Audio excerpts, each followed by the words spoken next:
All right, welcome back. Last bit of the week, Friday's conditioning work. You have 4 rounds total. Just check out my notes, 3 minutes per round. So 4 minutes of continuous work, 3 minutes per round. You're gonna get 2 minutes of rest in between rounds. So 3 minutes of work, 2 minutes of rest. That should tell you that you should be able to work at a relatively high intensity on this today. You've got 3 movements to work through. And again, it's 3 minutes of work, as much work as you can do in that 3 minutes before getting 2 minutes of rest, coming back around for 4 minutes total. The first movement is 12 swings, and you'll see it in the notes as a backpack swing. So I've got my backpack here for this, and it's loaded up to be medium heavy. Make sure your pack is stable and you don't have anything that's gonna fly off of it. I'm gonna grab the top of the straps and wrap my thumbs around the front. I'm going to start with the weight out in front of me in a hinge position and then hike and extend. So I'm doing 12 swings with my backpack. It should be heavy enough that you can do all 12 of those swings unbroken, but they should be challenging. If you don't have a backpack, a tote bag works. We've done lots of those throughout these CrossFit at Home workouts. You could also do it with a jug. So I've got my jug, I've got both hands around the handle, and same thing, I hinge and pop to get the weight to come up to about chest height.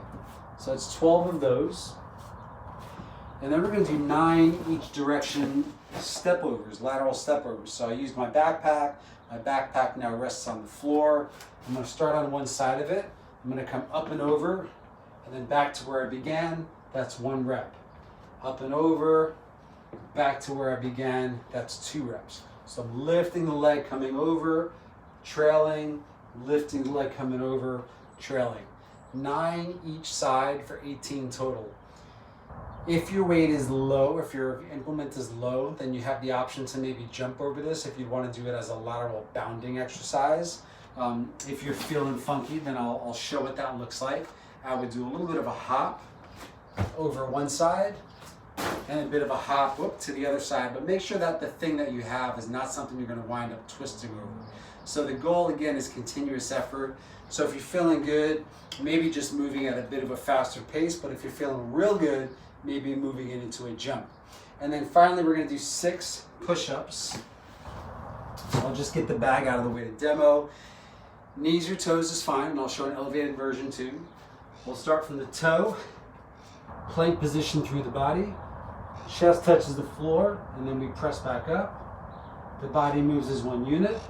I can drop to the knee if I need. The body still moves as one unit. Chest to the floor and press back up.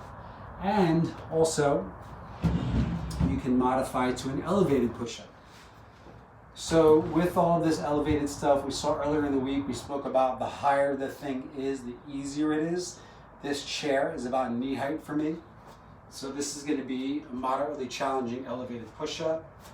I go into a plank position with my hands on the chair instead of the floor, and then my body still moves as one unit, chest touches the floor, and then pressing back up.